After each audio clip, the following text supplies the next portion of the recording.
We provide you the platform to turn your dreams into reality.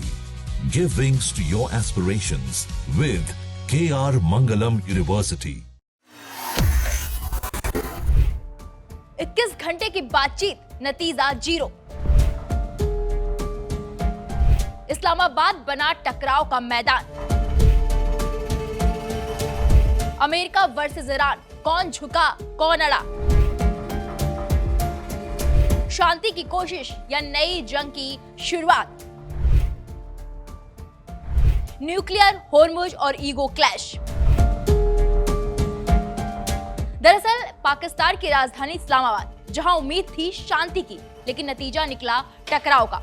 एक तरफ America, दूसरी तरफ ईरान और बीच में 21 घंटे लंबी बातचीत, लेकिन कोई समझौता नहीं। अब सवाल ये है, क्या ये सिर्फ बातचीत की नाकामी है या फिर मध्य पूर्व में एक और बड़े टकराव की आहट। इस्लामाबाद के सेरेना होटल में कड़ी सुरक्षा के बीच दुनिया की नजरें टिकी थी उस मीटिंग पर, जहां आमने सामने बैठे थे अमेरिका और ईरान के सबसे बड़े प्रतिनिधि। अमेरिका की तरफ से नेतृत्व कर रहे थे उपराष्ट्रपति जेडी वेंस, साथ में खास दूत स्टीव विटकॉफ और डोनाल्ड ट्रंप के दामाद जेरेड कुशनर। वहीं ईरान की तरफ से कमान संभाल रहे थे संसद के स्पीकर मोहम्मद बाकेर कलीबाफ और विदेश मंत्री अब्बास अरागची। ये मुलाकात बेहद खास थी, क्योंकि 1979 की इस्लामी क्रांति के बाद ये पहली बार था जब दोनों देश इतने उच्च स्तर पर सीधे बातचीत कर रहे थे, मतलब एक दशक से ज्यादा समय बाद। दुश्मनी के बीच संवाद की कोशिश, 21 घंटे तक चली बातचीत। ईरान के मुताबिक उन्होंने कई प्रस्ताव रखे, पहल की, लेकिन अमेरिका की बेतुकी मांगों ने रास्ता रोक दिया। ईरान के सरकारी ब्रॉडकास्टर IRIB ने साफ कहा, ईरानी प्रतिनिधि मंडल ने ईरानी लोगों के राष्ट्रीय हितों की रक्षा के लिए लगातार और जोरदार तरीके से 21 घंटे तक बातचीत की।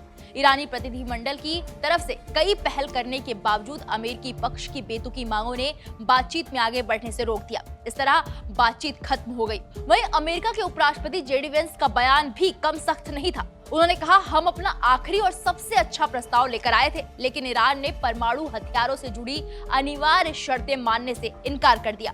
और साफ शब्दों में उन्होंने कहा, बुरी खबर यह है कि हम किसी समझौते पर नहीं पहुंच पाए हैं। मुझे लगता है कि ये खबर अमेरिका के मुकाबले ईरान के लिए कहीं ज्यादा बुरी है, इसलिए हम बिना किसी समझौते के अमेरिका लौट रहे हैं। उन्होंने हमारी शर्तें मानने से इनकार कर दिया है। अमेरिकी उपराष्ट्रपति वेंस ने इस्लामाबाद में हुए बातचीत में कमियों का जिक्र किया और कहा कि ईरान ने अमेरिकी शर्तें मानने से मना कर दिया, जिसमें परमाणु हथियार न बनाना भी शामिल है।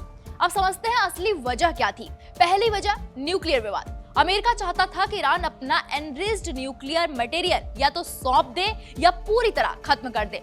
ईरान इसके लिए तैयार नहीं हुआ। दूसरा, होर्मुज स्ट्रेट। ईरान चाहता है कि इस अहम समुद्री रास्ते पर पूरा नियंत्रण हो, लेकिन अमेरिका ने इसे इंटरनेशनल रूट बताते हुए साफ इनकार कर दिया। यानी सुरक्षा, ताकत और रणनीतिक नियंत्रण, तीनों मुद्दों पर टकराव। बातचीत फेल होते ही ईरान का रुख और सख्त हो गया। ईरानी सेना के प्रवक्ता इब्राहिम जुल्फिकारी ने कहा, हमारी अमेरिका के साथ बातचीत फेल रही। हम किसी भी सरेंडर की शर्तें स्वीकार नहीं करते। हम अपनी किसी भी शर्त पर कोई समझौता नहीं करेंगे।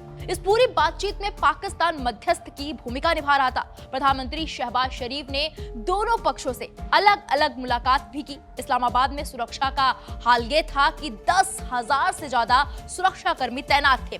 पूरे रेड जोन को सील कर दिया गया था और सिर्फ अधिकृत लोगों की ही एंट्री थी। अब जब बातचीत टूट चुकी है तो सबसे बड़ा खतरा यही है कि मध्य पूर्व में तनाव और बढ़ सकता है।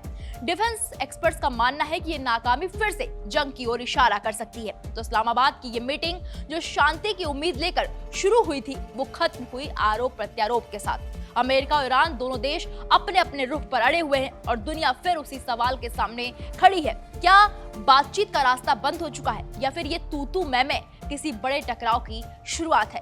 अब इस पूरे मामले पर आपकी क्या राय है, हमें कमेंट बॉक्स में जाकर जरूर बताइएगा।